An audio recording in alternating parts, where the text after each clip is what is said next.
Now, good morning and welcome to the Tuesday morning Bible study. Today we are going to be looking at some good stuff in Genesis chapter 12. I've got my earbuds in case y'all want to talk or listen to the radio. Okay. All right. Let me just go ahead and say this is a good time to go ahead and mute yourselves if you are able to do so. Go ahead and mute yourselves and as always, if you have a question or a thought or anything you'd like to share, especially if you're using a laptop, just simply hold the space bar down to ask a question or to make a comment. All right. Well, last week we actually looked at a few of the first verses, and I don't want to belabor those, but just simply to reiterate a few points. Let's look at the first 3 verses of chapter 12. Now the Lord said to Abram, "Go from your country and your kindred and your father's house to the land that I will show you. I will make of you a great nation, and I will bless you and make your name great, so that you will be a blessing. I will bless those who bless you, and the one who curses you I will curse. And in you all the families of the earth shall be blessed." All right, let me do one thing real quick. All right. Okay. Last week we just pointed out a couple of things that were on the surface, and just to say that this represents the reversal of the curses of the first 11 chapters. I mean, if the 11 chapters teach us anything, they teach us that human beings, though originally meant for deep fellowship with God, somewhere they went wrong, and rather than being true stewards of the earth and treating each other with the dignity that comes with being created in the image of God, somehow human beings got off that track. And so something was basically wrong, and that God himself is in a position of trying to respect the freedom of human beings, and trying to work with human beings. God has promised earlier, as we saw, that God's not going to destroy the human race. God has accepted that this is the way things are for now, and God is going to work with the human race the best that God can. But God is limited, and this is a persistent theme, especially in the J writer, that God is limited by the choices that human beings make. God is transcendent, and God has overarching purposes which are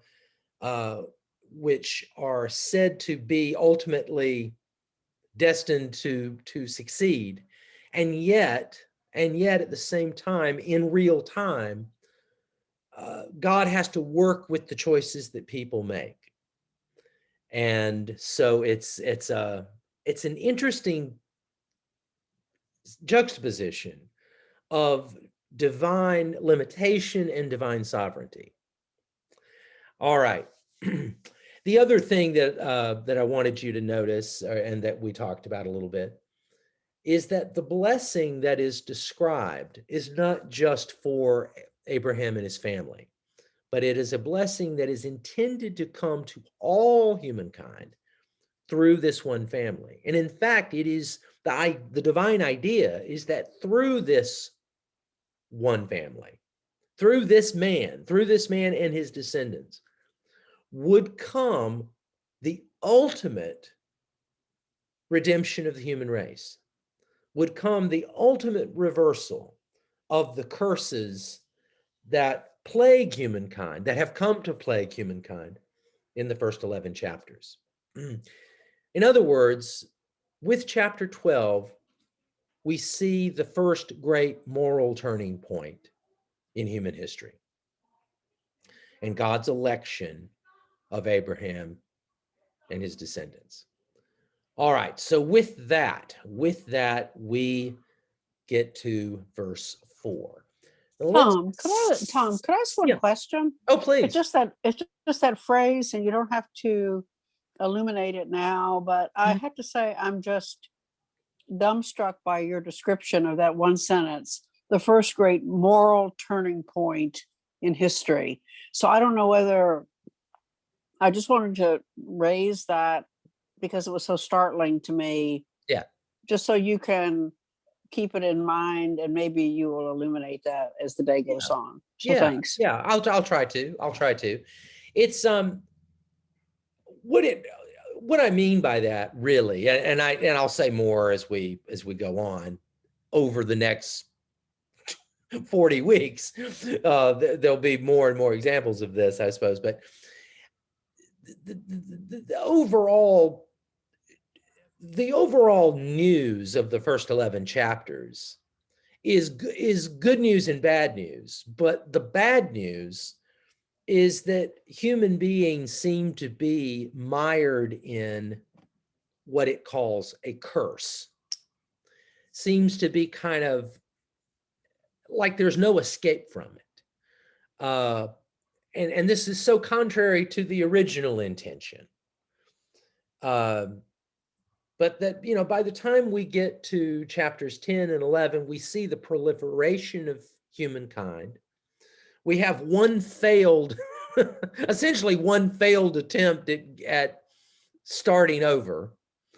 The sinful human race is wiped out, but for Noah and his family, and yet the corruption in the human heart continues. And so God changes his mind. God resolves that he's never going to do it again, and that he's going to work with the human race, even though he knows full well that they're corrupt. Okay. But he's going to work with them. And the ultimate goal of this work is somehow, some way, the reversal of the curse that is endemic to humankind. And that if you think of the rest of the Bible, not just the book of Genesis, but the rest of the Bible as kind of the divine reclamation project. Okay, if you think of it that way, then the call of Abraham represents the beginning of the divine reclamation project, the first great turning point. And it's a secret. It's kind of, from the perspective of broader history, it's kind of the secret turning point. It's not something, you don't see the effects of it all over the place, but we know, in the grand scheme of things, this is the beginning of what would in time come to be, a revelation of the divine plan to reclaim humanity from the curse. Okay. And so that's kind of where I'm going. This is step one, the first great turning point, where God calls one person, one family, and makes a covenant. And we're going to talk more about covenant as we go along, but makes a covenant with a family, and that it's through this family that ultimately, as these verses say, that ultimately blessing is going to come to the whole world, to all the families of the earth.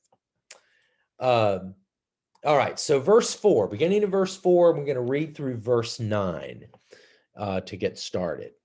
And then I promise we'll get to verses 10 through 20 later on in the session. And because if you read ahead, we have to talk about verses 10 through 20. All right. Okay. Oh gosh, almost dropped my Bible. Let's see. Okay. Verses 4 through 9.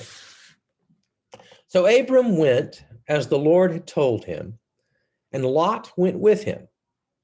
Abram was 75 years old when he departed from Haran. Abram took his wife Sarai and his brother's son Lot and all the possessions that they had gathered and the persons whom they had acquired in Haran. And they set forth to go to the land of Canaan. When they had come to the land of Canaan, when they had come and they got there, Abram passed through the land to the place at Shechem, to the Oak of Moray. At that time, the Canaanites were in the land. Then the Lord appeared to Abram and said, "To your offspring I will give this land." So he built there an altar to the Lord, who had appeared to him. From there, Abraham moved on to the hill country on the east of Bethel and pitched his tent, with Bethel on the west and Ai on the east. And there he built an altar to the Lord and invoked the name of the Lord. And Abram journeyed on by stages toward the Negeb. All right. There is so much packed into these verses, okay? There's so much backstory, or so much that is going to be important later. And since this is a Bible study, it's our job to unpack all of those things. Okay, there's a lot here.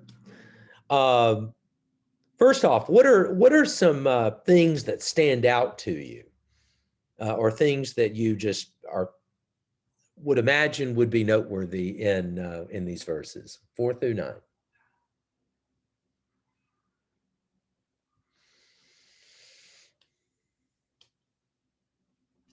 Well, one thing, the Lord doesn't say he'll give it to him. He won't give the land to him. He says he'll give it to his descendants. Right.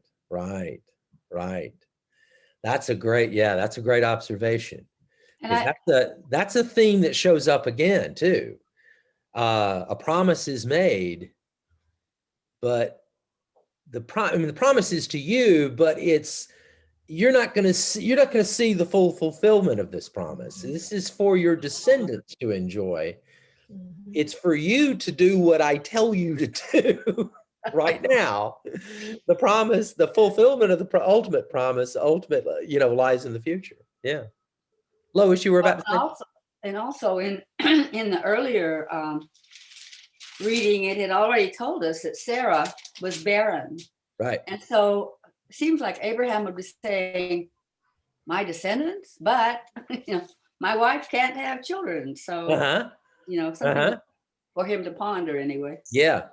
That's a wonderful example. You say that we've already been told that Sarah is barren.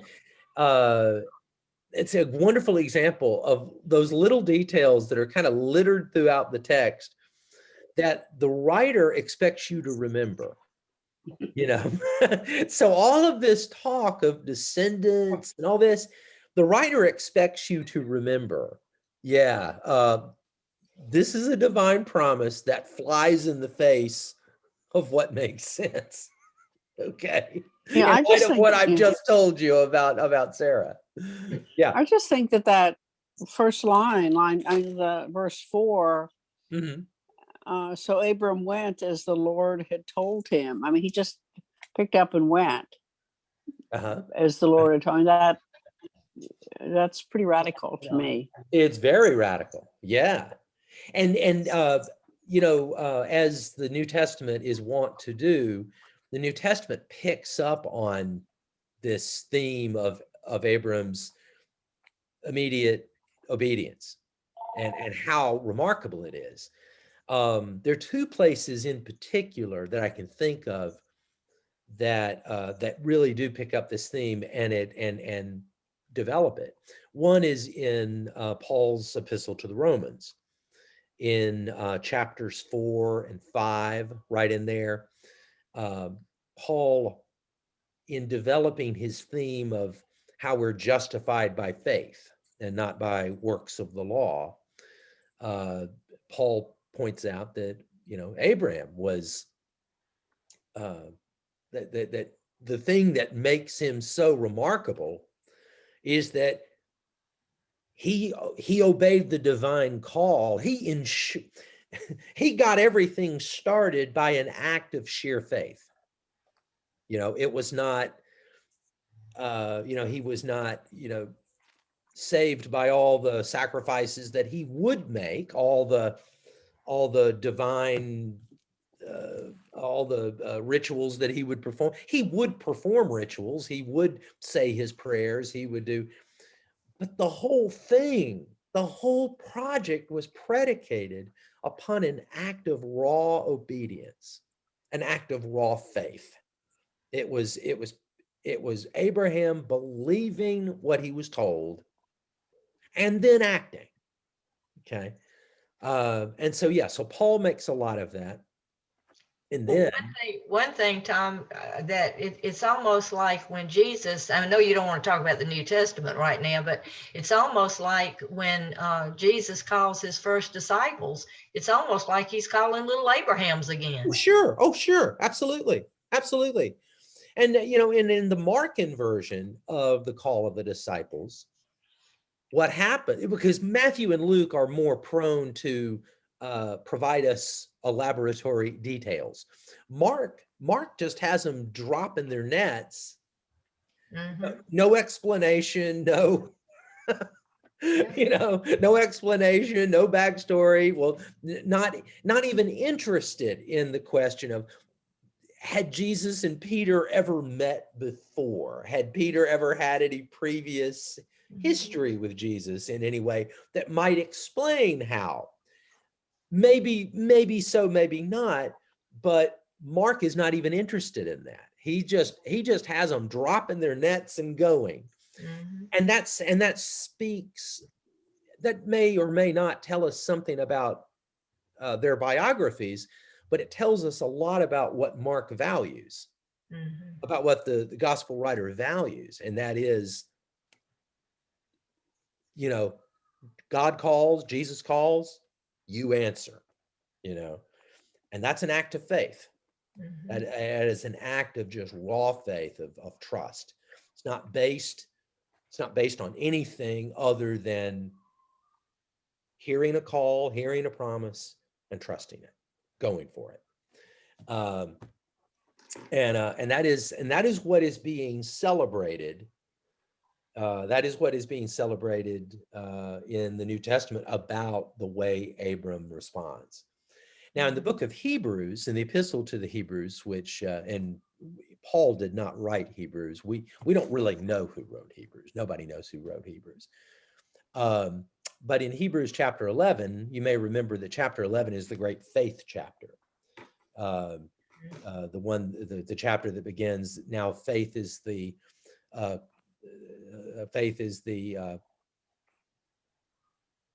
sure. Of things hoped for, the conviction of things not seen, and then goes on to give all these examples of biblical figures who showed faith.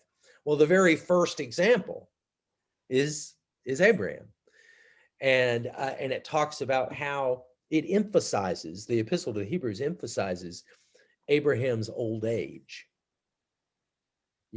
He represents his old age, his having lived, a good portion of his life, and yet now in his old age, when you would, I think most people who are in their older, would kind of like to settle down, would kind of like to say, look, I have lived a long time. I have lived a good life.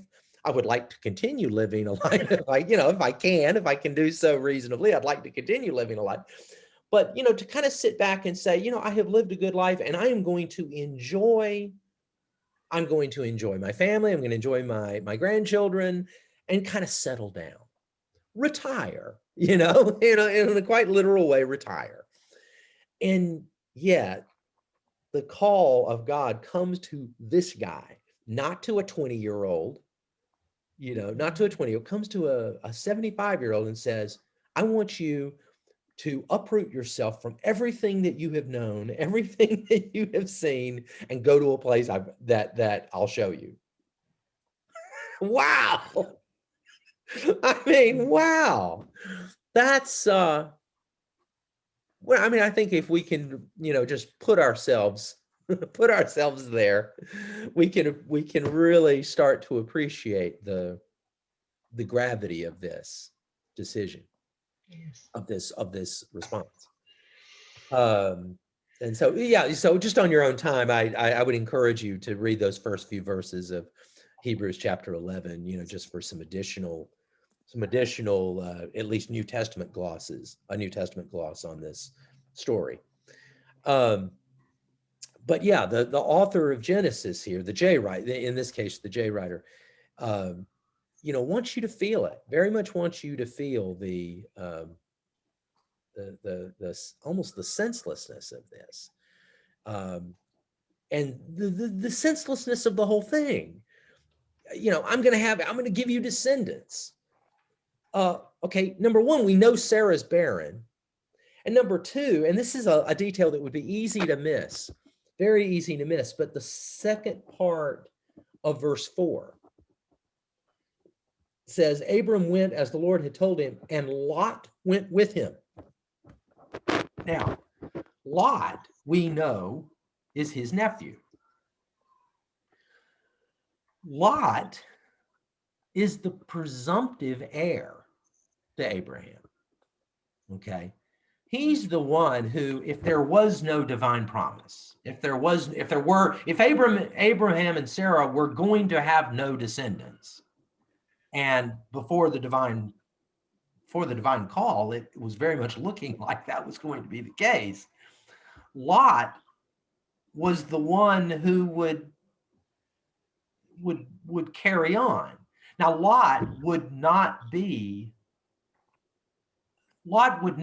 carry on Abraham's name.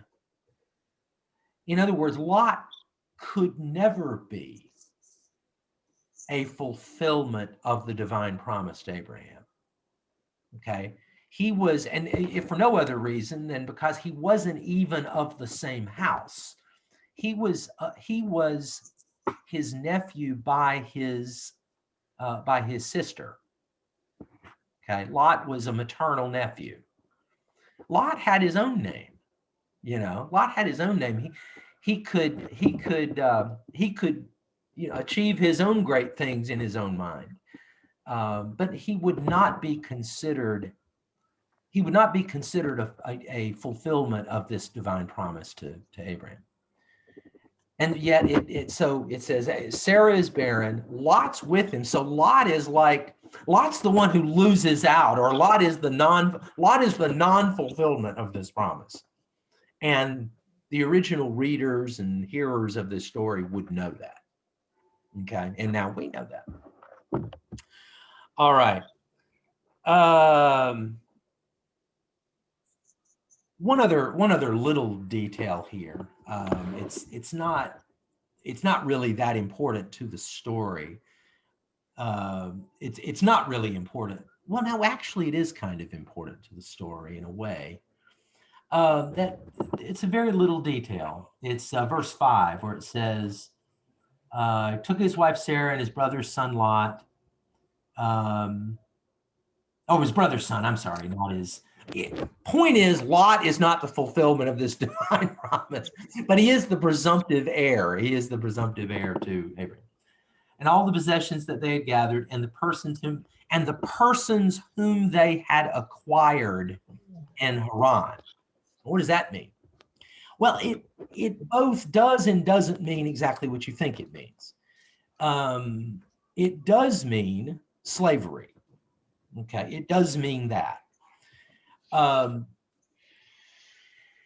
Pre-Civil War American apologists for slavery, Southern apologists for slavery, would use texts like this to say, well, if it's good enough for Abraham, it's good enough for me. That if Abraham did it, it can't be wrong, right? And that was a very self-serving and extremely dishonest exegesis of the text. The slavery that existed at this time was a very different kind of slavery than the slavery that existed in in America prior to the Civil War. Slaves in this patriarchal sense were persons who did have certain limited rights. They could be granted great responsibilities, could be given great responsibilities. And probably most importantly, they did not lose their personhood. They did not lose their humanity in their status as a slave. It was largely involuntary. It was enforced by law, but it was not in any way race-based. It was not in any way race-based.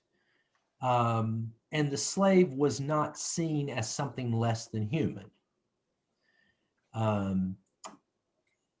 For example, there could be Jewish slaves to Jews. Okay, I mean, it wasn't race-based. It wasn't based on a view that an entire race was somehow meant to be a slave race. Okay, it was a legal designation. And yeah, probably many slaves would rather not be slaves. That's probably true.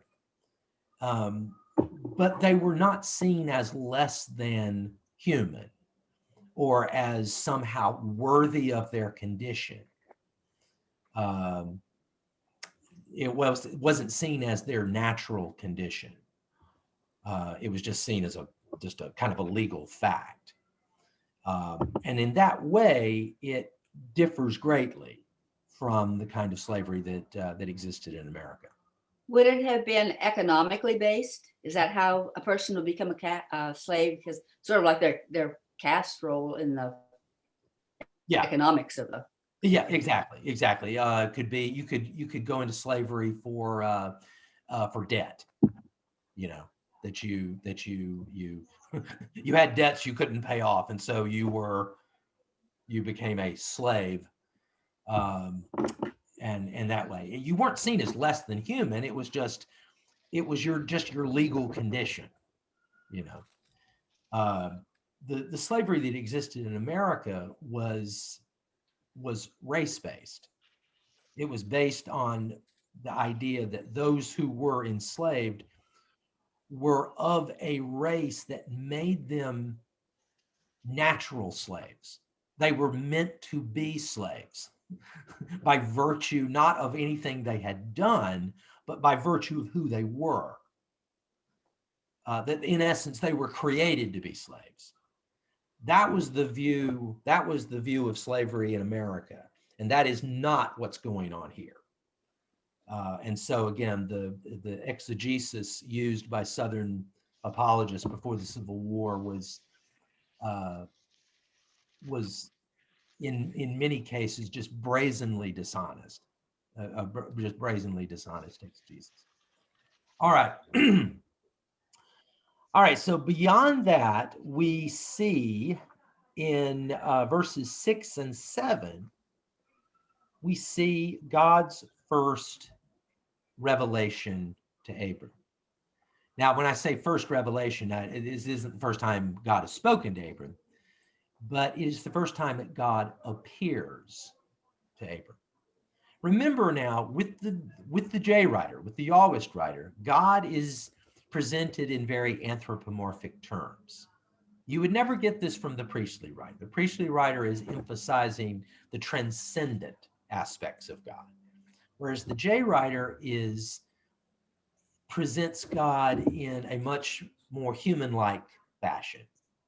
Okay, and so in verse, if you look at verse 6, actually verse 7. Then the Lord appeared to Abram and said, to your offspring I will give this land. And so in response to this appearance, Abram builds an altar to the Lord who had appeared to him, like appeared in front of him, kind of idea.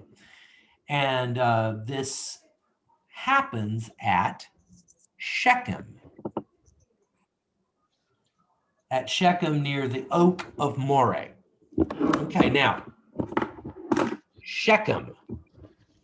Does anybody, and this is, granted, this is biblically obscure. You know, you could be the king or queen of your sword drill, of your Bible sword drill class, and not know this. This is pretty obscure stuff. And to be honest, I was having trouble coming up with it until I read it in the reference works that I have here. Anybody know what Shechem is going to turn out to be later on? Bethlehem? No. I mean, nice try. No, it's not that. Shechem is where Shechem shows up again in Joshua chapter 24.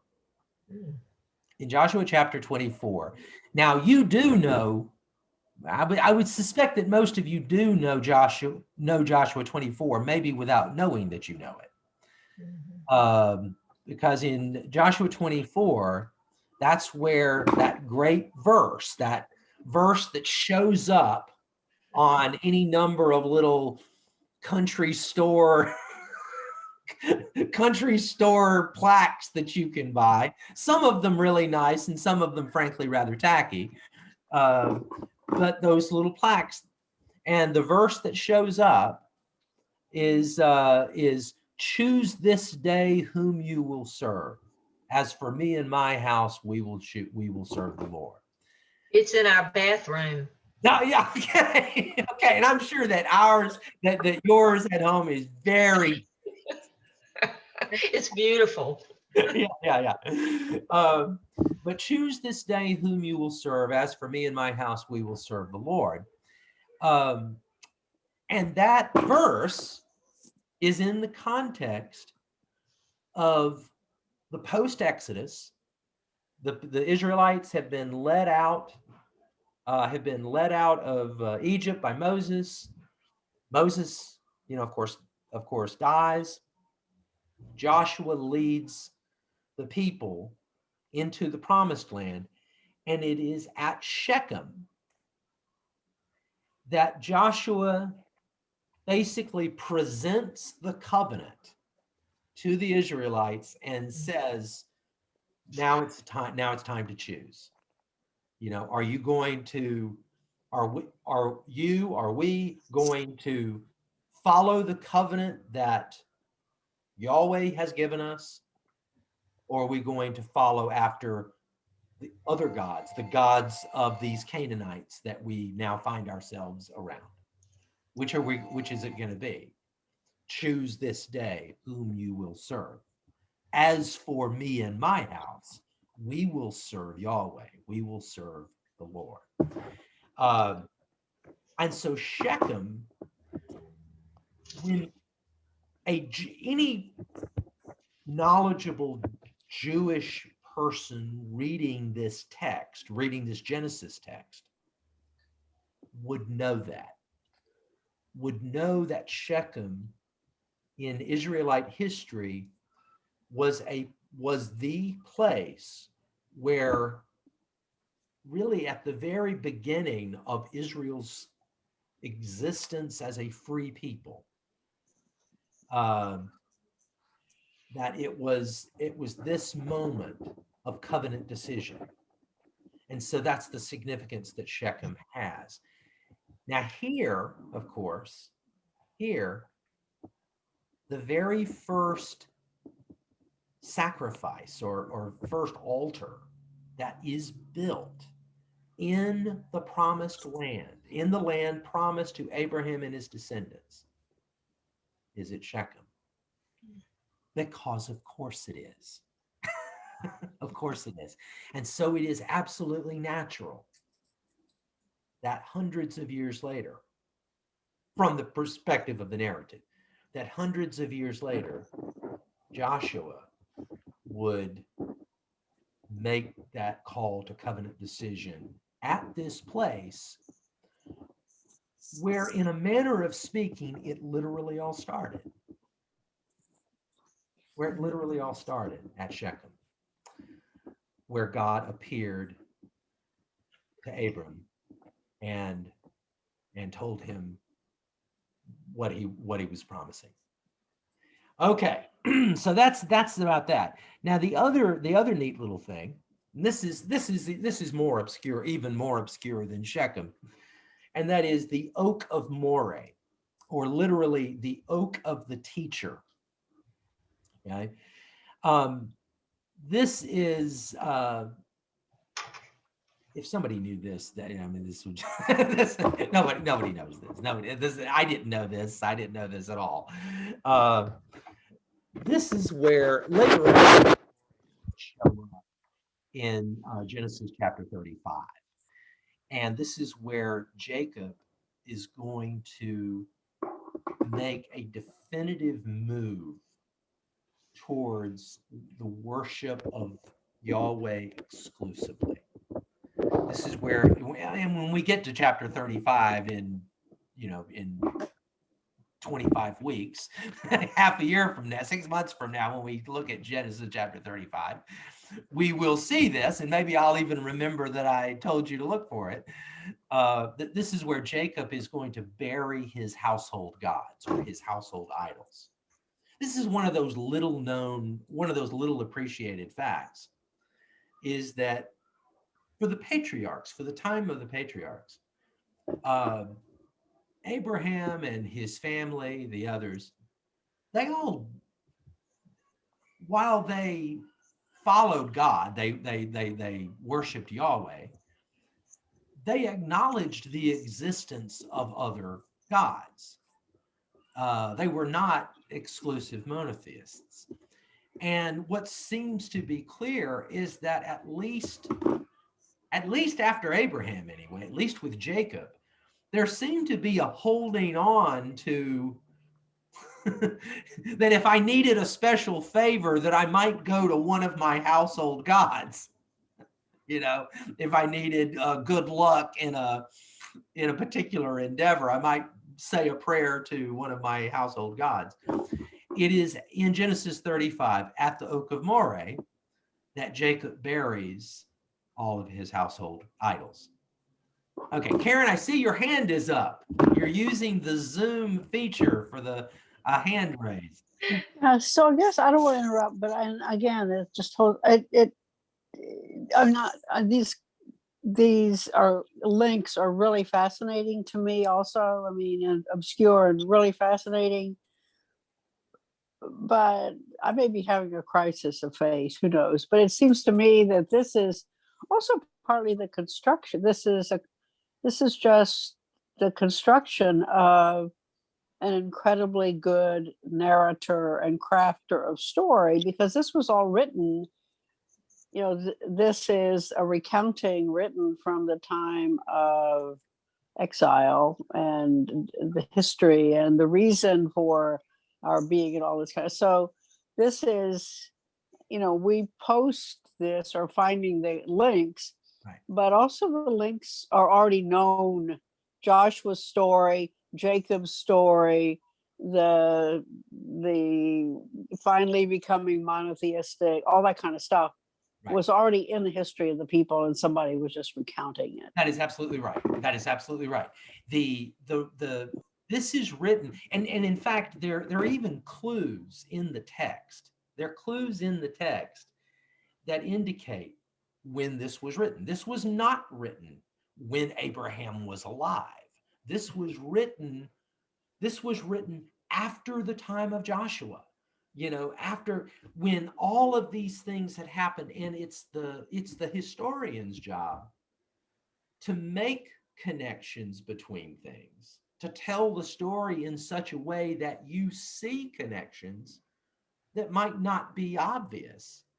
And in the very making of those connections, to be passing on an interpretation of events. And so the narrator of this knows full well what's going to happen in chronological time hundreds of years later. The writer knows of both events and wants you to see a connection between those two events.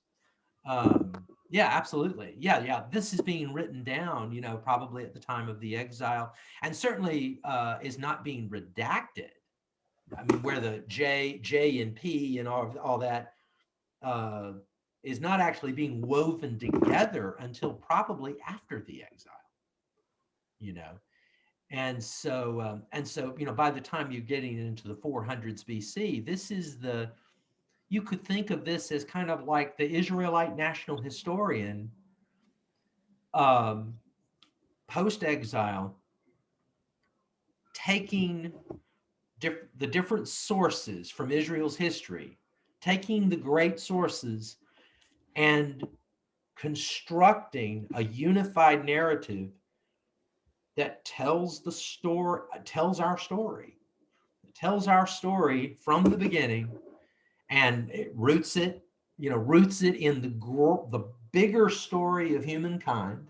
So chapters 1 through 11, roots it in that, but then tells the story of the meaning of our history, of how God has dealt with us, and so is going to make a lot of hay of a place like Shechem, where these opportunities for covenant are revisited.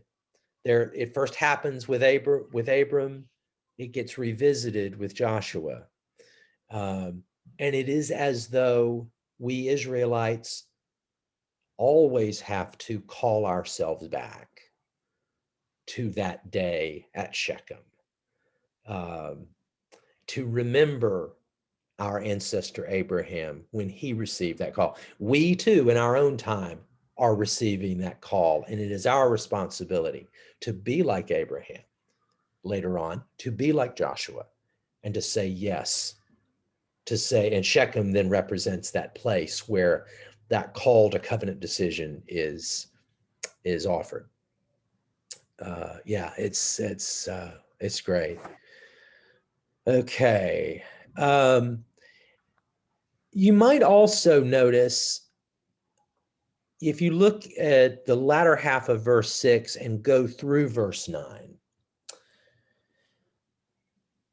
it says he's passed through the land to the place of Shechem, to the Oak of Moray. At that time, the Canaanites were in the land. As if, when I, the writer, am writing, Canaanites are not in the land. That their conquest was a long ago accomplished fact. But back when the Canaanites were in the land, all this was happening. And then the announcement, to your offspring I will give this land. Abram builds the altar. He then moves on to the hill country on the east of Bethel and pitched his tent, with Bethel on the west, Ai on the east, and there he built an altar to the Lord and invoked the name of the Lord. And Abram journeyed on by stages toward the Negeb. Probably the best way to think about this movement. This is the language of nomadism, of moving from place to place. You might think of this as a kind of pre-conquest tour. Okay, from the writer's point of view, this is foreshadowing. This is an intentional foreshadowing of what Joshua is going to do later. Okay, remember the mention of Ai. You remember the city of Ai in the story of Joshua? You know, this isn't from the writer's point of view. The writer wants you to think, to make a connection between Abraham and Joshua, to see that in both cases, they are entering the land and they are beginning a process of claiming the land. Okay, now in Joshua, it takes a military form. In Abraham, it takes a kind of spiritual form, because Abraham is not coming in with an army, but Abraham is going from place to place building altars. Okay, it's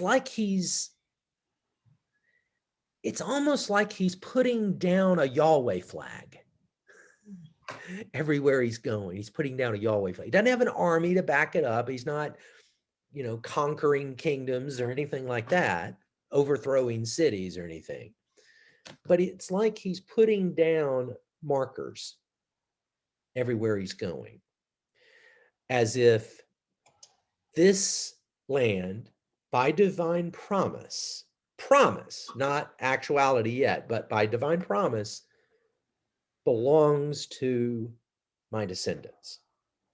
And so he's, and all of this is told from the standpoint of a much later narrator who knows the full story and is relating the Israelite national epic.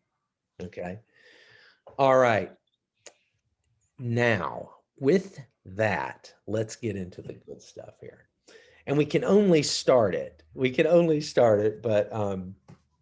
well, we'll have time to at least read it and do some good reflection on it. Let's look at verses 10 through 20.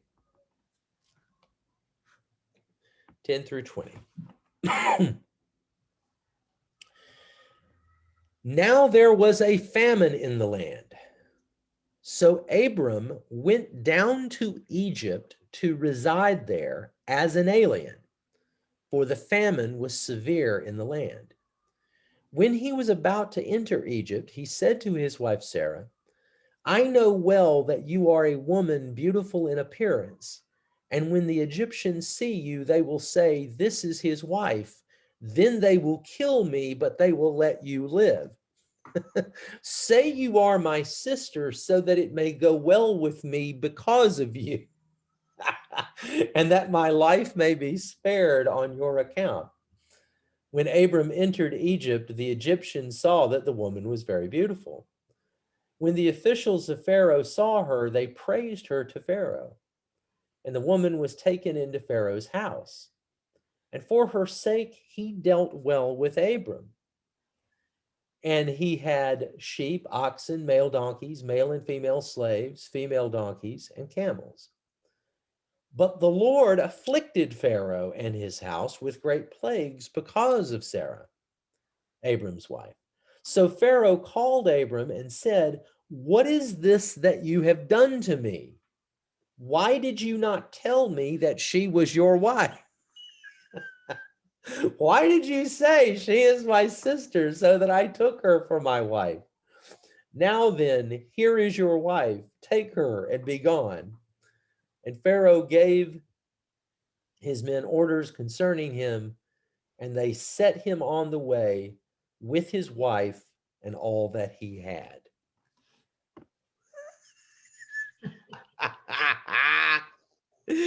Golly, you gotta love this. You gotta love this stuff. All right. Just any initial thoughts, anything, any observations that you have to make? Well, what I thought of, she's not 20 years old, and for him to still think she's that beautiful is amazing to me. Well, I mean, the faces I'm looking at right now, I'd say it's not amazing at all. Well, Pharaoh thought she was beautiful too, so she must have been. That's right. But I have a question before we get into that lovely story. I have a question. It came to me, starts out, there was a famine in the land, and so they went down to Egypt. Well, this is the same thing that happened during Joseph's time. Joseph's family had to go to Egypt. So my question is, was this just very common in that country? And do they still have famines and what have you. So people have to migrate other places in that part of the world. Was that just the way it was there? Yeah, the answer is yes. It was not uncommon for there to be famines.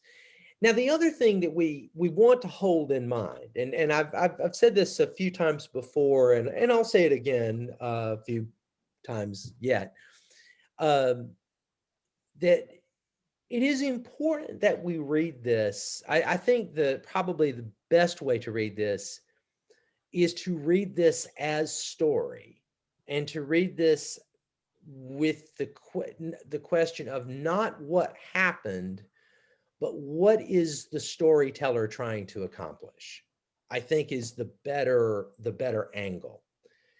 It is absolutely the case.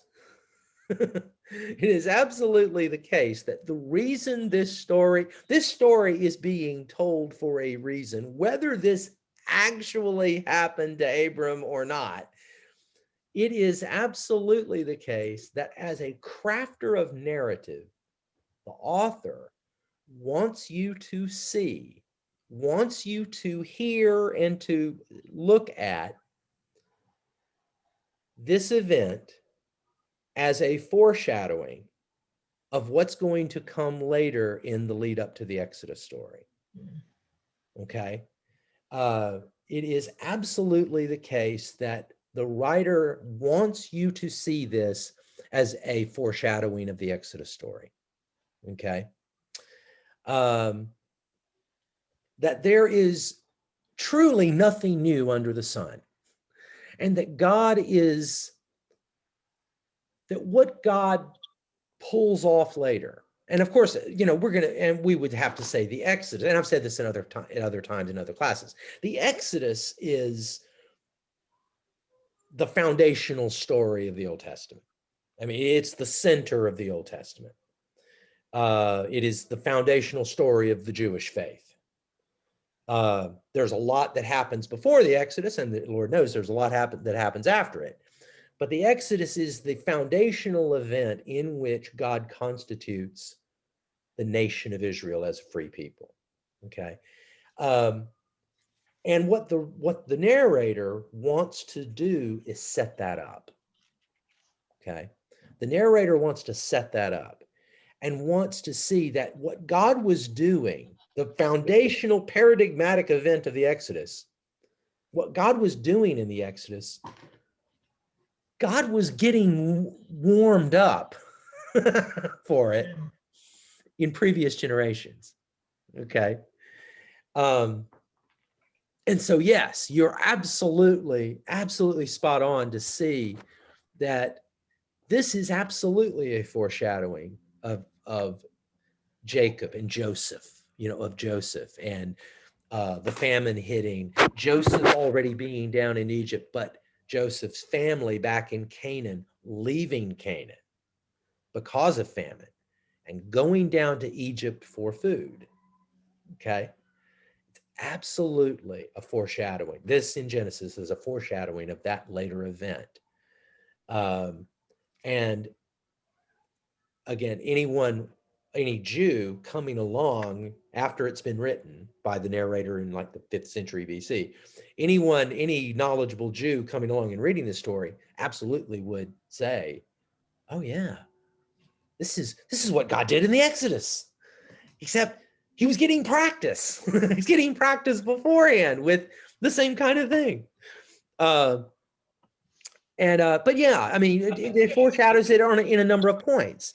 The famine, the descent into Egypt from Canaan, the locus of the promise being taken into Pharaoh's house. Okay. I mean, think of Joseph going into Pharaoh's house, or better, Moses being taken into Pharaoh's house. Okay. In this case, and when I say Sarah is the focus of the promise, what I mean by that is Isaac hasn't been born yet. We don't even know about Isaac yet. As far as we know right now, Sarah is the single most important character in the story right now, because somehow or another, if God's promise is going to be fulfilled, somehow it's going to have to do something. It's going to have something to do with Sarah. And if something happens to Sarah, like, for example, becoming someone else's wife, that could be a real problem. That could be a real problem for the divine promise being fulfilled. Okay. And so this entire story, at least one dimension of this entire story here in verses 10 through 20, is meant to be understood as a threat to the divine promise. We've already had the first threat. We've already seen the first threat to the fulfillment of the divine promise, and that's that Sarah's barren. We already know that. Well, now Sarah's been taken into Pharaoh's house as to be his wife.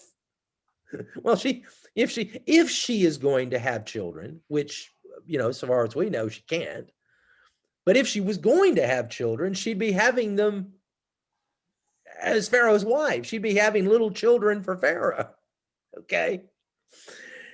And also I'll take note too, that the narrator, from the narrator's point of view, and this is what he wants you, the reader, to know, to remember, Egypt is the bad guy.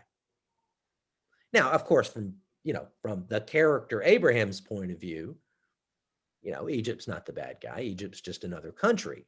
But from the standpoint of the writer, from the standpoint of the audience, Egypt's the bad guy.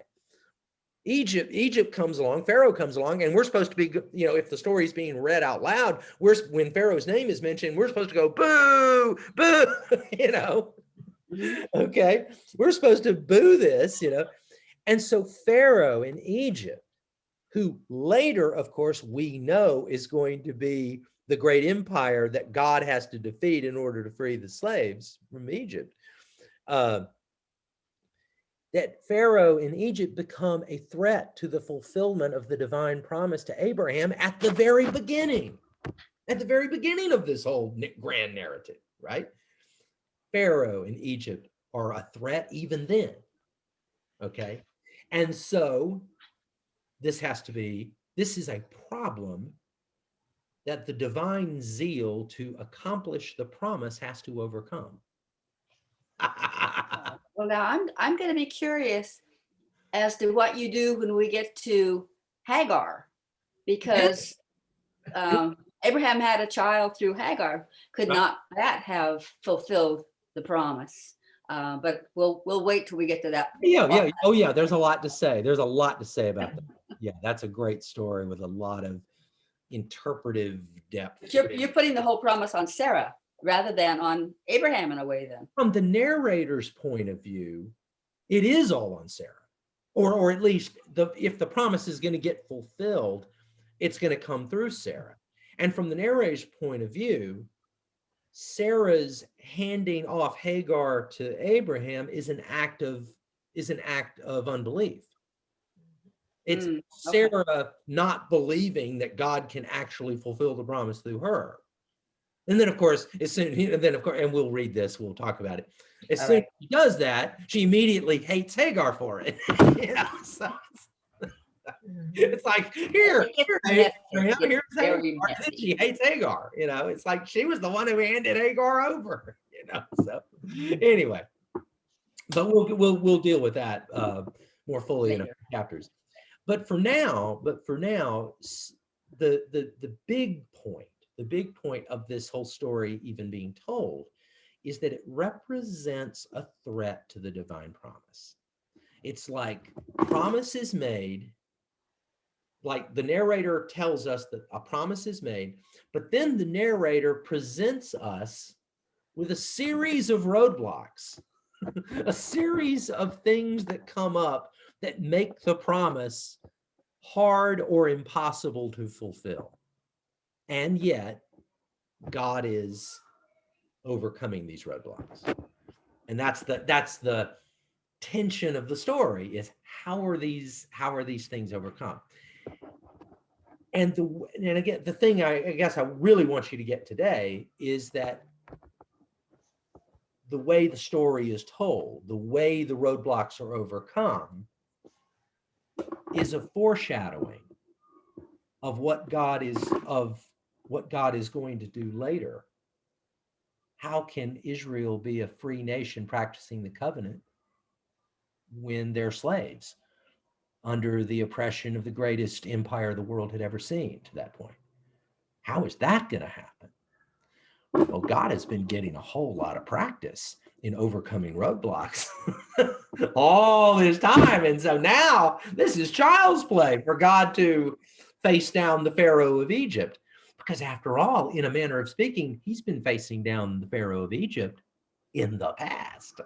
And so, yeah, so it's important we make a distinction between, if we think of the characters, if we look at the narrative from the character's point of view, all of this is unknown.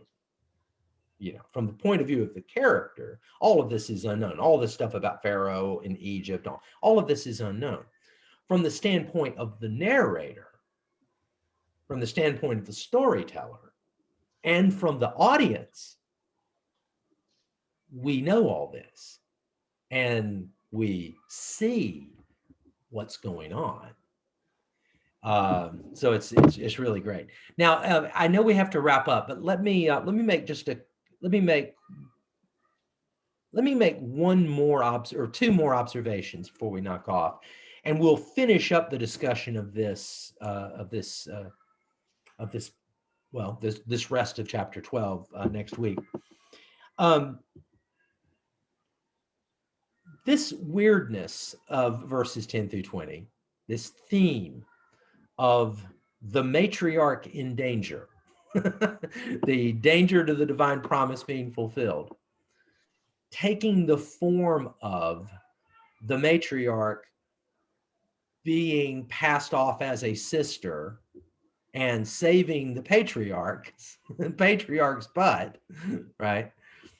The narrator is not content to let this one story go unrepeated. This story actually gets repeated twice more, involving a different set of characters, but it is the same story. It's the same problem each time.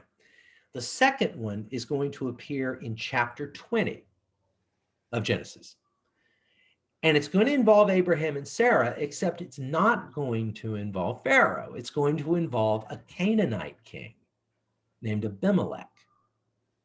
But it's the same concept. It is almost the same in every way, except this time it's a Canaanite king and not Pharaoh. And you can only say that from the audience point of view, first, Egypt was the great threat to divine promise to Israel. Next, the Canaanites are a threat to the divine promise to Israel. And so you can understand this choice. Then later in chapter 26, it's no longer Abraham and Sarah, it's Isaac and Rebekah. And the exact same thing happens with Isaac and Rebekah and Abimelech. And in every case, the story is being told to provide us a roadblock to the divine promise being fulfilled. Each case, that's the function it serves. It gives us dramatic tension. How is this going to put a wrinkle in God's plan to keep this line going? All right. So with that, actually next week, between now and next week, I'd like you to think a little bit about something you may be thinking about right now, and that is how the story that we've looked at so far, how the story presents Abraham. And of course, we can be very impressed with Abraham with his immediate obedience and, yes, Lord, I will follow you. I'll follow you to this land that you're going to show me. We can be very impressed with that, and we should be. It's right that we be impressed by that. But this story is the first example that we get of a patriarch who is less than a complete paragon of virtue. And we're going to see this in spades with Abraham's grandson, Jacob. I mean, Jacob is no angel. He is no angel at all. And what's awesome about it is the narrator doesn't try to make him into an angel. The storyteller makes no attempt to gloss over these patriarchs' imperfections. If anything, they almost celebrate them in a way. And here we could have an interesting discussion first of next week about what is the divine attitude, what is the narrator's attitude towards how Abraham conducts himself in this story. Is Abraham a noble character? Was he just being pragmatic and smart? Or is there some other angle we could take? It's interesting when Pharaoh, from our point of view, very justly complains, why did you not tell me?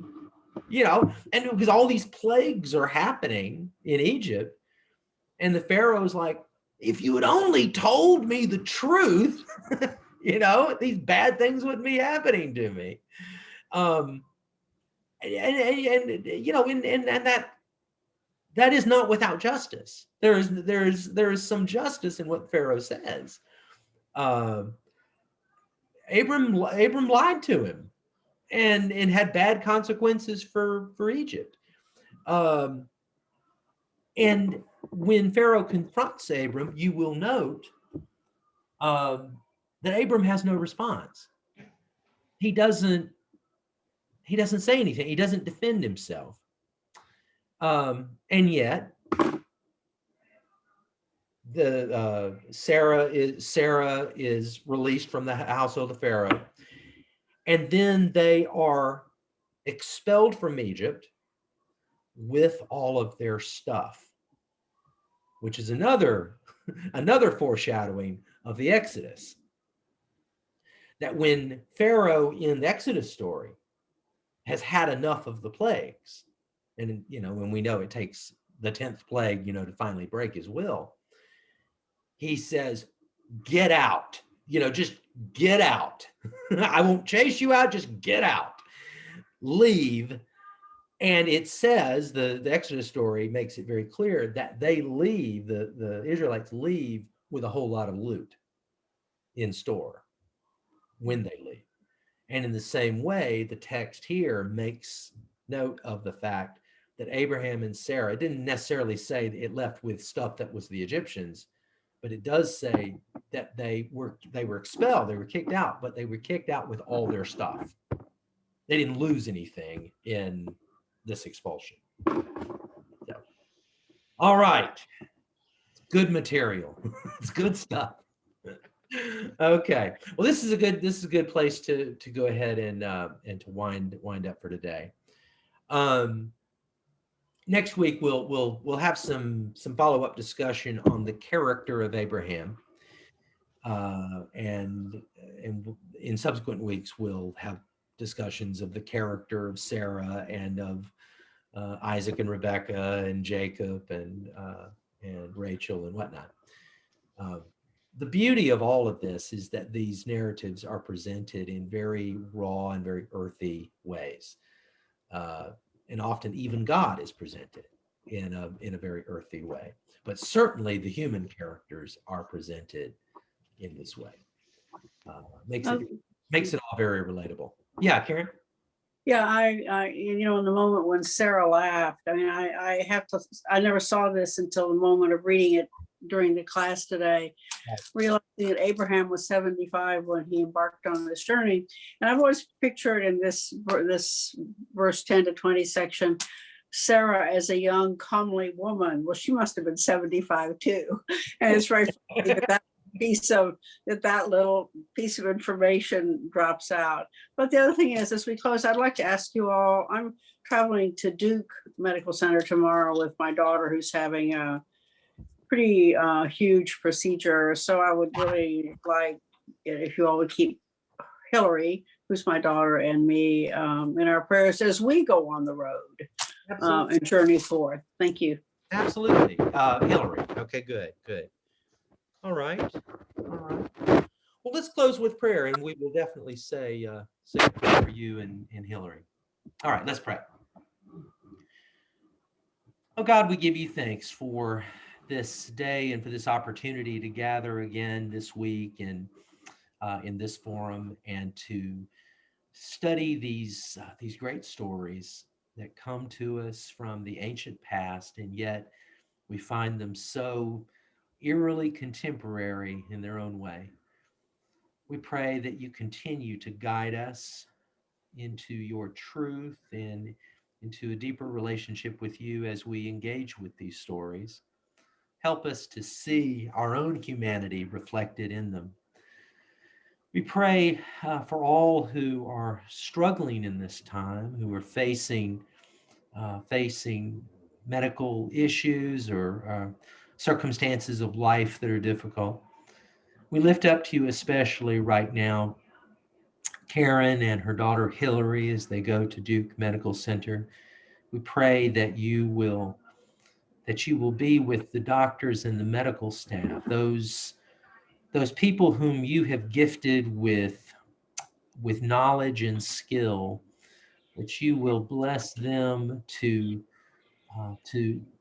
do a truly healing work with Hillary, and that you bring her to perfect health. Be with Karen and allay any anxiety that she might have. Take any fear that she might have away. We pray all these things now in Jesus' name. Amen. Amen. Thank you. Absolutely. Okay, well, it's been a good session today, and I look forward to next week. Oh, and by the way, while everybody's still here, let me just say, I'm sure he wouldn't be embarrassed by it, but my dad in the lower right-hand corner of the screen is turning 80 years old today.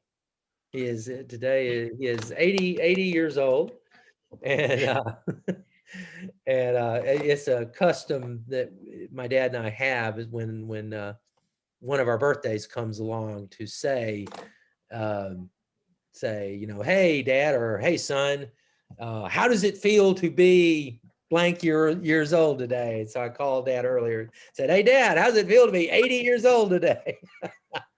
And we had a nice conversation. It unfolded a little bit, and I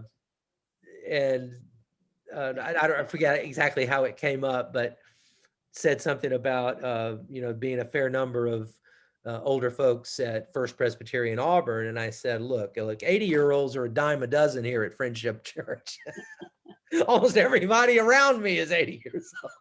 80 years old or more. So you're just a kid. You're a kid compared to, and everybody is doing pretty well for it too. So, but it's a milestone. 80 is a big birthday. It is special celebration. So you have a special day.